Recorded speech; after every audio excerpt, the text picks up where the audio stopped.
from different parts of Kenya, a live studio audience is about to shoot unscripted questions.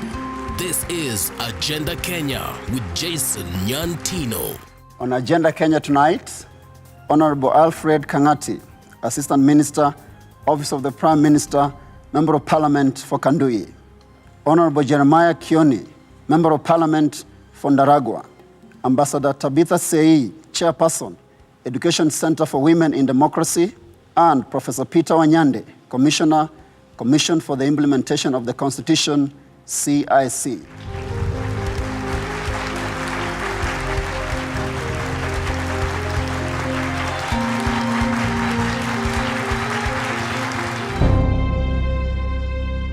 Hello and thank you for joining us. Welcome to Agenda Kenya this week. I am Jason Nyantino. Tonight on the show, we focus on devolution, and we're finding out how the county governments are going to work under this new system of governance.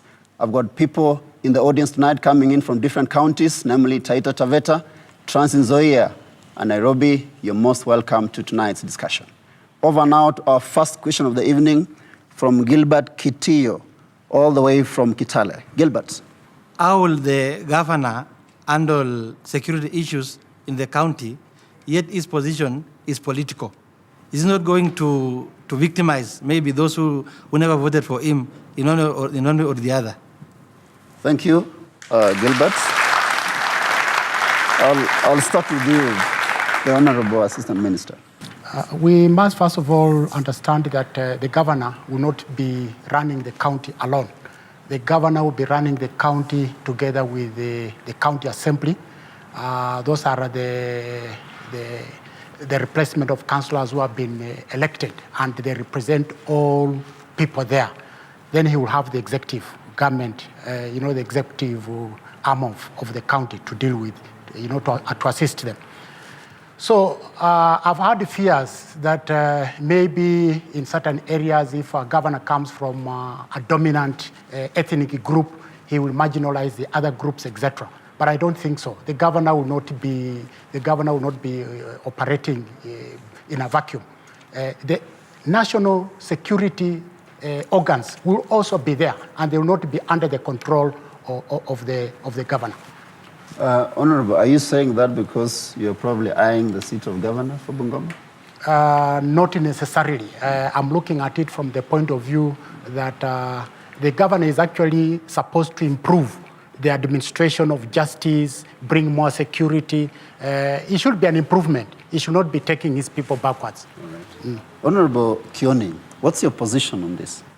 Drawing from practical examples, and I think it's important that we understand that many of those in parliament are actually eyeing the positions of the governor and positions of senator. So sometimes even in registration, that influences the kind of registration that is being pushed. But away from that, I would want to perhaps answer that in form of a question. We have 222 members of parliament. Each one of them has the ability, or even perhaps many of them have the desire of being the governors. It is upon us to pick any of them and put them as a governor, and then put the security under it. And then ask yourself, what kind of dangers are we going to be experiencing? Or even, let me take it home. Areas that have predominantly strong Mungeki following. Now we have the MRC in Mombasa. These are groups that are capable of putting a governor in place. And then you put the security under that governor who is by and large a member of the gang. What is it that you are saying to the Kenyans who will be coming from that county? What is it that we are saying about the security system as a whole for the nation? Aren't we breaking it too far? Aren't we exposing ourselves to dangers that so you're against that proposal? proposal? I hold the position that the issue of the security cannot be put under the governor. The governor needs to be part of the security team in the county, but he cannot be the one that is in control of the security. And two also, when you talk about the laws of the central government and the county government, there are those specific aspects that were left with the central government in the constitution. And security is one of them. It's left under the security and the central government. Right. So when we try to break it at this point, I think we could end up with some negative results. Okay, Professor, what's your opinion on this? Thank you. I think the starting point is to look at the provisions of the Constitution, because that is really where the function are provided. And it is very clear in the Constitution of Kenya 2010 that national security is a function that has been assigned to the national government. It has not been assigned to the county governments at all. So to that extent, the governor will not be in charge of national security.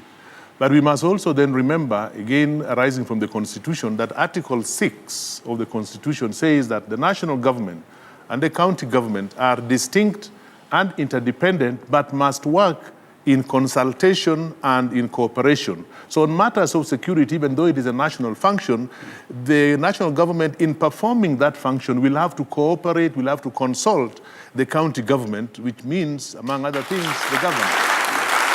What about, that's as far as probably national security is concerned. What about the county level security issues, which could be different from the national security concerns? The Constitution provides for a policing authority to be in charge of day-to-day security matters. And in that, there is what we call the County Policing Authority, which will be under the chairmanship of the governor. So that will be taken care of. But again, we must remember that this Constitution provides for checks and balances. So the governor will not be doing things on his own or her own.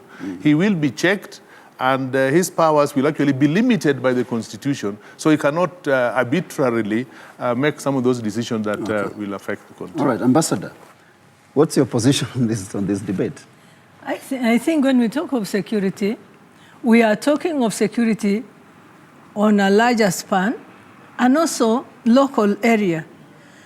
And when the people may not understand the functions of the governor, of the senator, of all the systems which are already there, I think, and I stand on this, that first of all, there has got to be enough civic education, even for the people to be able to choose the person that they know is right for that position. And at the moment, there is a lot of lack of that. If a member of parliament comes and says, I'm standing for governor, what are the chances that he will not get the seat? Almost zero, because this is our member of parliament. So there must be enough civic education for the people to be able to make informed choices. Whether you are dealing with security, whether you are dealing with all kinds of things within the county, the people must be able to make informed choices regarding the people who are going to spearhead these particular functions. That is fine. So where do you exactly stand in terms of, provincial administrators reporting to governor? Are you supporting that, or you are not supporting that?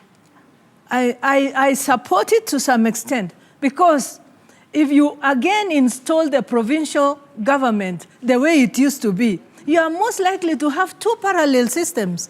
So the people to be given the leeway to decide for themselves, not saying that the DC, the district commissioner, has said this, and it follows the same way, and you remain just like a county, a normal county in a constituency. Are you saying that because you're running for a seat in your county? Which is your county? My county is Elgeyo Marakwet County. So we are right far. Are you running for a seat there? I am running for a seat Which of a seat? Senator. Yes. So is this why you have taken the position you're taking? Why do I look like I have campaigned?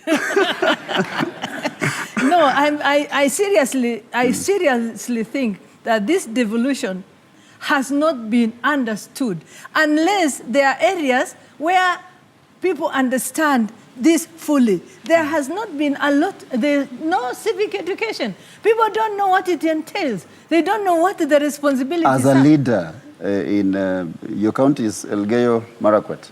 Yes. What have you done to educate I the do people? a lot of civic education informally, formally, in weddings, in funerals, in any gatherings, so that people can understand. And all the time I get, wow, is this how it is? We don't know. Okay. Yes. Thank you. Waziri, you had something to add. Can I just add that we must understand where the debate is coming from. The debate is coming from the rejection of the county bill by His Excellency, the President. And 2 issues were cited here. For example, there is the issue of whether the governor should be directly involved in matters of security.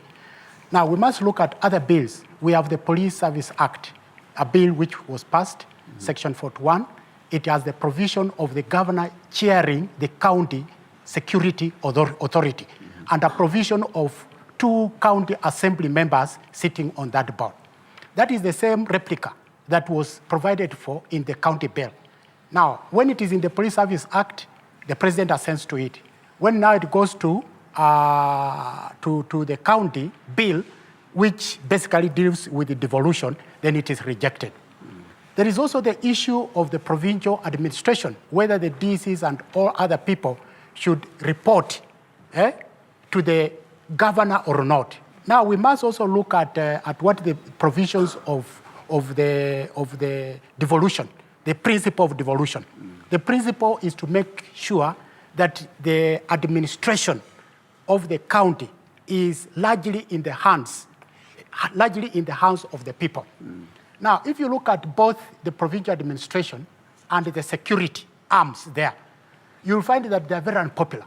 For example, while the police, the APs have the responsibility of providing law and order, they go beyond it, sometimes harassing wananchi, stopping them, going into their businesses, and so on, extortion and the rest of it. Just a question, yes. Honorable yes. Minister. Do you belong to the executive arm of government or both legislature? Because you're contradicting the president. You see, I belong to the executive, but I don't believe that I'm here on behalf of executive. I think you invited me in my person as a representative, our representative of the people. Of Kandui. Of Kandui and of the people. Okay. And generally speaking, both the administration, the spirit, in fact, of the Constitution was to remove both provincial administration and to limit the powers exercised by the security. All right. I need to take a break. This discussion continues shortly. We're coming back in a moment. Don't go away.